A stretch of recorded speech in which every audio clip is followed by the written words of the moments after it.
Hello everyone, welcome to my channel. Welcome to today's video.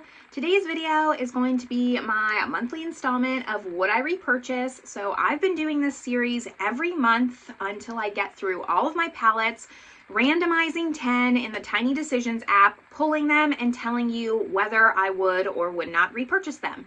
It's been a really fun series for me to do. We are slowly but surely getting through all the eyeshadow palettes in my collection, but it gives me time to just reflect and actually look at how much I love those palettes and if I would recommend them or not. So if that sounds good to you, make sure you give this video a thumbs up.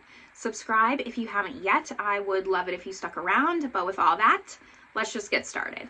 All right, so I've been mentioning this in a few of my videos, but I am trying to improve my camera quality a little bit, so bear with me. I'm hoping that this is okay, but we'll just have to wait and see once I edit. And to be honest, like, if it's passable, I'll still put it up and try to improve it for the next time. So we're just gonna hope and pray that it's okay. There are a few creators that do this type of video. That's where I got inspiration from. I will link them down below. Everyone does it a little bit different. The way that I like to approach this video is looking at the palette and already having it in my collection. If it disappeared overnight, would I repurchase that palette? Some people like to do it where if the palette was just launched, if we saw it on Trend Mood, would they feel inclined to purchase the palette today? Or was it something that's a little bit dated? Personally, for me, it's a would I repurchase, and that means that I've already had it in my collection. It just, for whatever reason, disappeared. It expired. My sister took it. Something happened to it. It's gone, and I need to decide if I can't live without it in my collection. That's how I like to do it. But I am going to randomize 10 palettes. That's the most fun for me, and also takes out any decision making that I have to make. So I am going to screen record and pop it up here just so I don't have to turn the iPad back and forth. And we're getting through these palettes. Like, you can see the ones that are blacked out, so I'm very excited. I do need to update this wheel eventually with ones, like new ones that have come into my collection, but it's getting there. Let's just start with the first one. And it is going to be the Kiko Sweet Affairs palette. Number 2, we have Glaminatrix Sugar and Spice.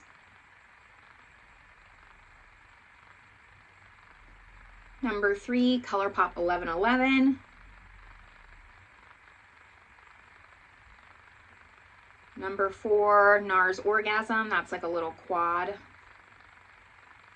Number 5 is the Surratt Beautylish palette. 5 more. Number 6, Glamlite Scooby Doo.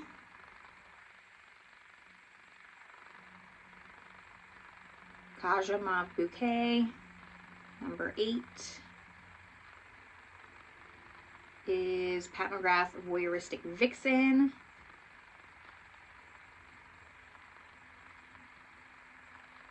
Cosmic Brushes Winter Wonderland. I need one more palette, and it is going to be Odens Eye Earthwood.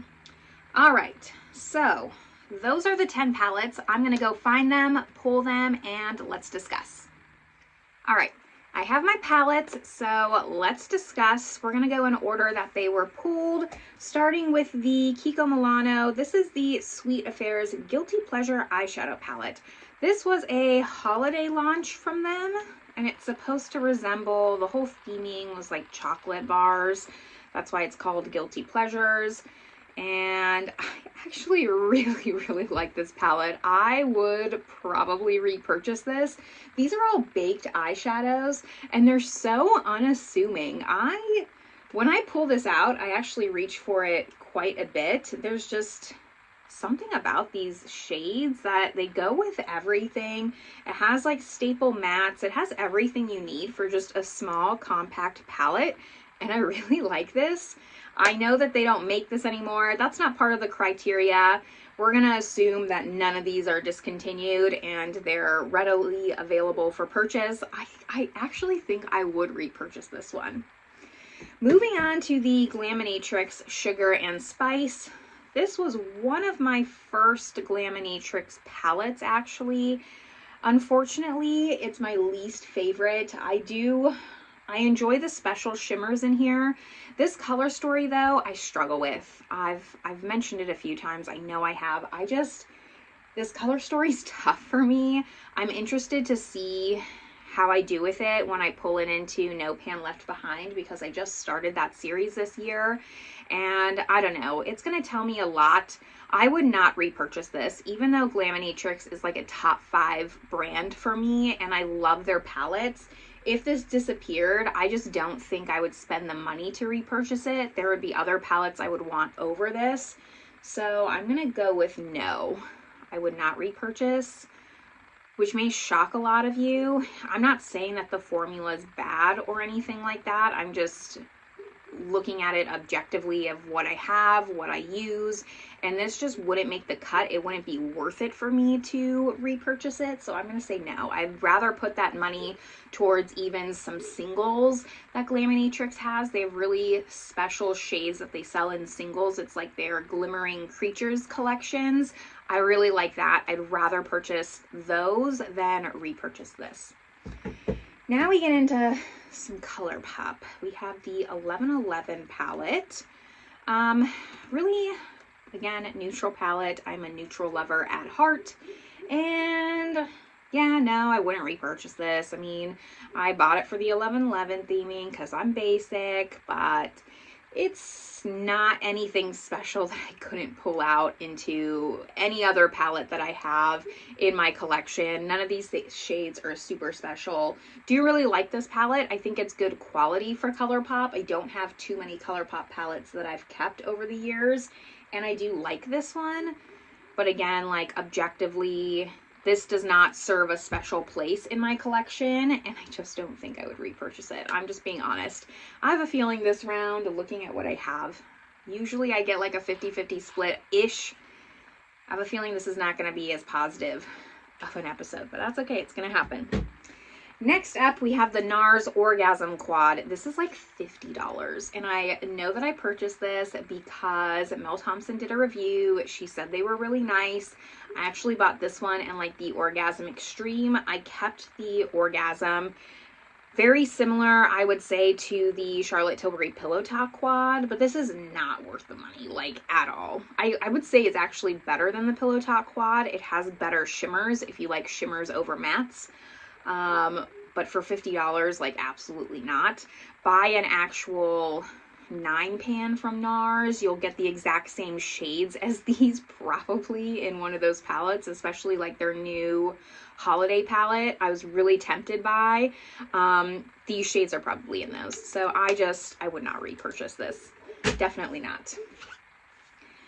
One of my most expensive palettes in my collection. This is Surratt, my only Surratt palette, and it's a collaboration they did with Beautylish. I, again, was definitely influenced by Mel Thompson. She got me a lot, and she loved luxury, so it hurt my wallet at the time. Here's what this palette looks like. I do not use this palette nearly enough for what it cost. I think it was $90, so maybe it's not the most expensive palette in my collection, but for what's in here, I feel like it is. This is a nice formula, really nice shadows. I understand the hype behind the Surratt quality, so I don't want to discount that. I'm just not in a place in my life anymore where I want to purchase these neutral quads for that much money anymore. So if this disappeared from my life, I wouldn't go out and repurchase it. There was another Surratt quad that she used to rave and rave about. That's really, really popular. I'm blanking on the name. I always do. I wanted that for the longest time, but I just am not going to get it, especially based off of how little I use this palette. I picked this palette over that other one, which is another like very brown neutral quad, because I thought this was limited edition since it was a collab with Beautylish. I don't know if this is still available or not. I would have to look, but that's why I picked this one over it. It's a nice formula, just like how many luxury quads that have the same color story do I need? Would I keep this one over some of other luxury quads with the same color story, yes, I probably would, like over Charlotte Tilbury. This is a very, to me, Charlotte Tilbury color story.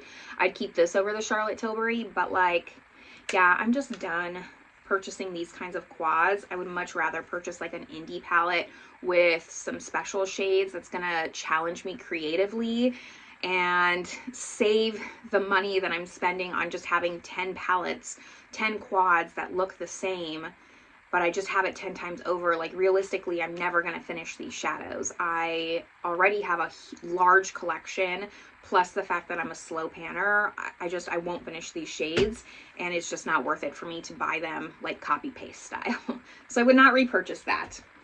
Then we get into the Glamlite Scooby Doo palette. This was my first try with Glamlite. The first palette I purchased that I actually tried from Glamlite, because there have been times I've purchased palettes and then before I even opened them or took them out of my drawer of shame, I just decluttered them and found friends for them. This is the first one I purchased and then tried. Here's what it looks like. It is one of the largest, most cumbersome palettes in my collection, but I can tell you right now, I would repurchase this palette over and over and over again, not because of the quality, but because of the IP. I love Scooby Doo. It is very nostalgic to me, and it very much reminds me of my siblings. Recently, I just lost one of my siblings, so like, I would have a very hard time letting go of this palette, and if I saw anything Scooby-Doo, my heart probably would not be able to resist. I even talked about it. I knew this palette was going to be pulled because it had to be this close, right? But I talked about it in my Halloween tag, actually, that one of my bucket list goals was for my siblings and I to dress up as all the Scooby-Doo characters, because I'm one of 5 and we all fit the characters perfectly. Like, I am clearly Velma. I used to have like very short bob hair. My sister has red hair. She's like the sexy hot one. She's definitely Daphne.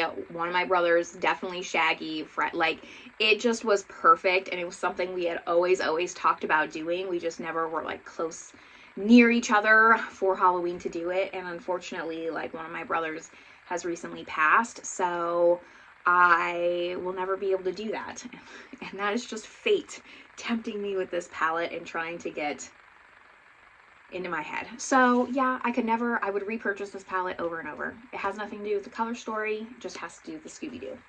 But I'm gonna put it in the repurchase pile. We have 4 more to talk about. I'm sorry for the oversharing, but that's what's healing for me right now. Let's go back to the palettes though. This is the Kaja stack in Mauve Bouquet. I don't use these Kaja stacks nearly as much as I should, and this one bothers me because some of the stacks have a light matte, a dark matte, and a shimmer. That makes sense for like a very little quad or trio. This trio has like this glittery topper shade, a metallic shimmer, and then a just dark matte. So no, I would not repurchase it. I want Kaja to go back to having 2 mattes and 1 shimmer, which would be the perfect stack. I don't think like this is as travel friendly as it used to be, because you can't, I have a harder time for like a simpleton with eyeshadow that I am, putting one look and just having this be one look. I don't feel like it's a cohesive palette anymore because it doesn't have that lighter matte and only has the 1. So I don't know, I'm a little bit disappointed. I'm clearly a little bit bitter about it, but yeah, I just would not repurchase it. And I definitely, like, these stayed in my drawer of shame. I think I have 3 other Kaja stacks. They stayed in my drawer of shame for so long that it's just, I honestly probably should declutter it. I'm just not ready to just yet. I do want to like use it a little bit more before actually getting rid of it. Moving on to Pat McGrath, we have the Voyeuristic Vixen quad. This looks like this. This is actually probably one of my favorite Pat McGrath quads. I've gotten rid of a few quads over the years from Pat McGrath. I just didn't find them as special, and I didn't reach for them as much as my motherships. This is probably, like I said, one of my favorite quads, but I still wouldn't repurchase it. I definitely like don't remember this palette. I don't think about this palette. It has pretty shades, but nothing that I couldn't get from the Divine Rose 1 or even the Divine Rose 2 mothership palettes, so it's just too redundant in my collection, especially even just within my Pat McGrath collection, for me to justify repurchasing this quad, so I definitely would pass on it. We're moving along. This is not the most positive video, I'm sorry. Normally I have much better results. The wheel just decided to not give me a break today. Cosmic Beauty Winter Wonderland. This is my least favorite Cosmic Beauty palette. I definitely purchased this for this multi-chrome here, Winter Solstice.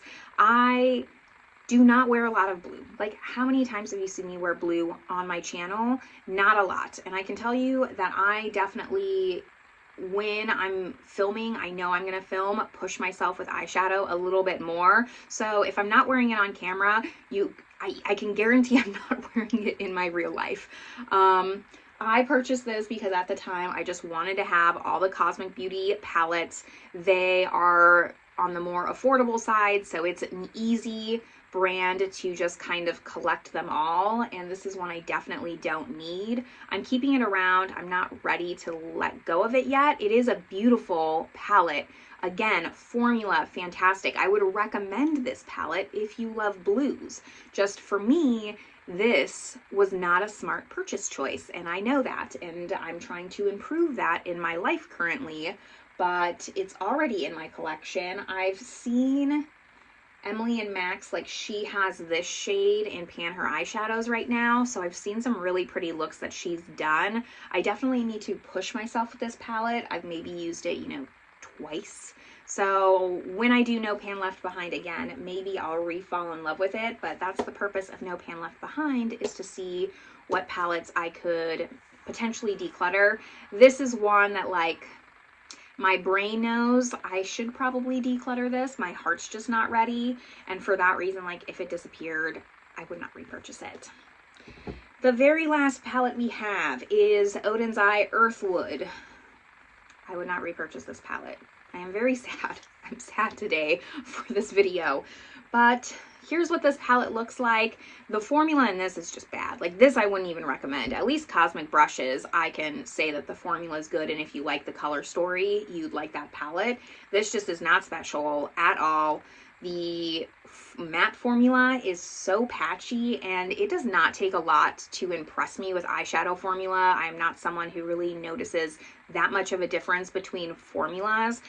So when I say this is bad, I feel like you can trust me that this is not good. This is actually a bad palette. I haven't purchased from Odens Eye since then. I just have no desire to, because this whole collection lacked so much, which is really unfortunate because it was a creator collab and I want to support creators.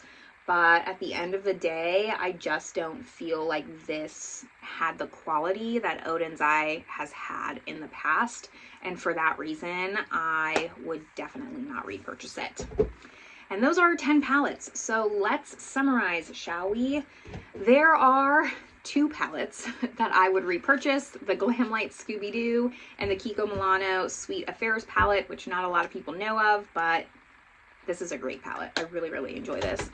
And that means that I have 8 that I would not repurchase. Let's talk about the ones that are, like, good and I like having in my collection versus not like having in my collection, just so we could have a little bit more optimism in this video. The Pat McGrath Voyeuristic Vixen. I like having this in my collection, so I like having that. The Kaja Mauve Bouquet. I don't like having this in my collection. The Surratt. I like having it in my collection. The NARS Orgasm, I do not. The 1111, I like having this in my collection. Sugar and Spice, I like having in my collection. Earthwood, I do not.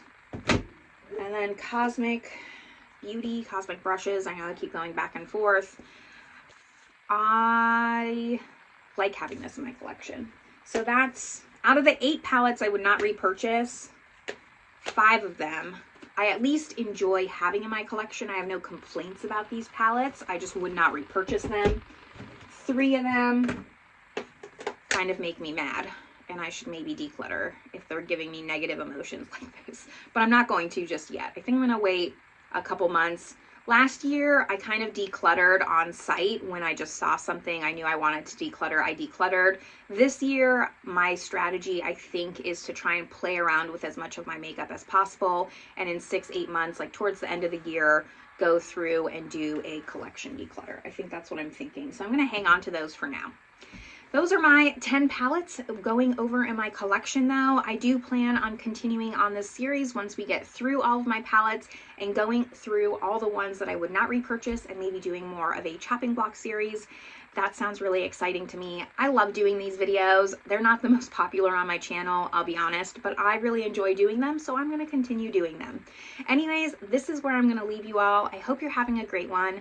Let me know if you agree with all of my choices or not. And I'll see you in my next video.